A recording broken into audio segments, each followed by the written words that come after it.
جو لوگ یتیموں کا مال ناجائز طور پر کھاتے ہیں وہ اپنے پیٹ میں آگ بھرتے ہیں اور دوزخ میں ڈالے جائیں گے۔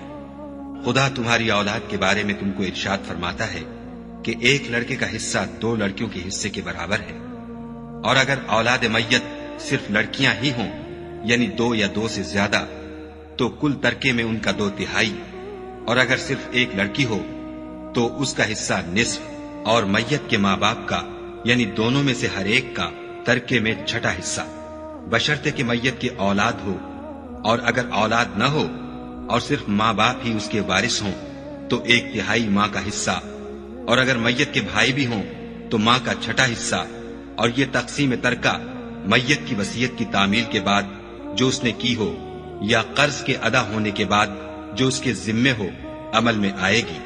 تم کو معلوم نہیں کہ تمہارے باپ دادوں اور بیٹوں پوتوں میں سے فائدے کے لحاظ سے کون تم سے زیادہ قریب ہے؟ یہ حصے خدا کے مقرر کیے ہوئے ہیں، اور خدا سب کچھ جاننے والا اور حکمت والا ہے۔ اور جو مال تمہاری عورتیں چھوڑ مریں اگر ان کے اولاد نہ ہو تو اس میں نصف حصہ تمہارا، اور اگر اولاد ہو تو ترکے میں تمہارا حصہ 1/4۔ لیکن یہ تقسیم وصیت کی تعمیل کے بعد جو انہوں نے کی ہو یا قرض کے ادا ہونے کے بعد جو ان کے ذمے ہو کی جائے گی۔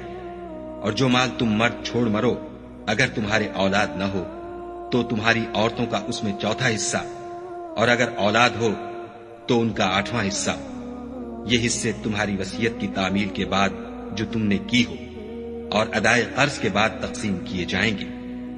اور اگر ایسے مرد یا عورت کی میراث ہو جس کے نہ باپ ہو نہ بیٹا مگر اس کے بھائی یا بہن ہو تو ان میں سے ہر ایک کا 6واں حصہ، اور اگر ایک سے زیادہ ہوں تو سب 1/3 میں شریک ہوں گے۔ یہ حصے بھی بعد ادائے وصیت و قرض بشرطے کہ ان سے میت نے کسی کا نقصان نہ کیا ہو تقسیم کیے جائیں گے۔ یہ خدا کا فرمان ہے، اور خدا نہایت علم والا اور نہایت حلم والا ہے۔